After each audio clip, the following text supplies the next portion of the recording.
तो दोस्तों, recurrent miscarriages यानी कि बार बार गर्भपात होने का क्या कारण होता है। अगर आपके पास बार बार मिसकैरेजेस होती हैं तो कुछ एक चीज़ें हमें देखना जरूरी होता है, जिसके अंदर में सबसे पहली चीज़ है एडवांस मैटरनल एज। तो हमें ये समझना है कि औरत की उम्र बढ़ने के साथ उसकी एग की क्वालिटी, उसकी एग की क्वांटिटी और एग के अंदर होने वाले क्रोमोसोमल इश्यूज एम्ब्रियो बनने के साथ उनका बढ़ने का चांस और ज़्यादा हो जाता है, और इसीलिए बढ़ती उम्र के साथ मिसकैरेजेस का खतरा भी बढ़ना शुरू हो जाता है, जो आमतौर पे 30 से 35 के नीचे अगर बात करें तो 20-25% के अराउंड रहता है, लेकिन उसके बाद ये बढ़ के 30-40 और अगर 40 से 45 की एज की बात करेंगे तो 40-50% तक भी हो सकता है। तो अगर आपकी एडवांस मैटरनल एज है तो कृपया अपने डॉक्टर से कांटेक्ट करें।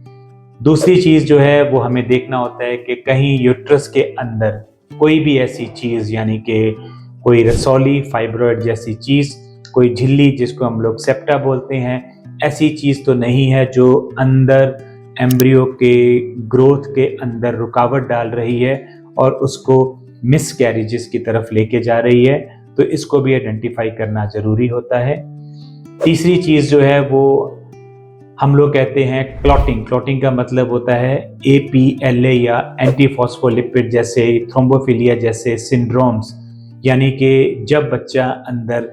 माँ के साथ जुड़ता है तो कहीं ऐसे कोई फैक्टर्स जो बच्चे और माँ के ब्लड के अंदर में क्लॉट करके ब्लड के अंदर में इशू पैदा करते हैं और जो बच्चा है वो अबॉर्ट कर जाता है। तो इसीलिए हमें इन फैक्टर्स को भी देखना पड़ता है, और अगर ये फैक्टर सामने आते हैं तो भी घबराने की बात नहीं है, क्योंकि सिंपल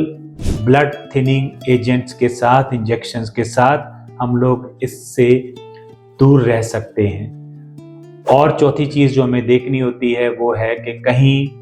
माँ के अंदर या फिर बाप के अंदर, दोनों में से किसी के अंदर कोई जेनेटिक प्रॉब्लम ऑलरेडी एग्जिस्ट तो नहीं कर रही है, जिससे वो जेनेटिक प्रॉब्लम बच्चे के अंदर ट्रांसफ़र होती है और बच्चा जेनेटिकली इनकॉम्पिटेंट होता है, और वो जब इम्प्लांट करता है और ग्रो करता है तो सस्टेन नहीं कर पाता है। तो ये 4-5 चीज़ों को देखकर हम लोग आइडिया लगाते हैं कि रिकरेंट मिसकैरेजेस यानी कि बार बार गर्भपात होने की कोई वजह तो नहीं है। अगर आपके सामने कोई वजह नहीं आती है तो अच्छी बात यह है कि ऐसे पेशेंट्स के अंदर अगर वो फिर से दोबारा ट्राई करते हैं तो हमारी साइंस कहती है कि ऑलमोस्ट 60 से 70% नॉर्मल प्रेग्नेंट होंगे और मिसकैरेजेस 60 से 70% पेशेंट्स के अंदर नहीं होगी। तो अगर आपके पास बार बार मिसकैरेजेस हो रही हैं तो कृपया अपने डॉक्टर से संपर्क करके अपना कॉज ढूंढने की कोशिश करें। Thank you.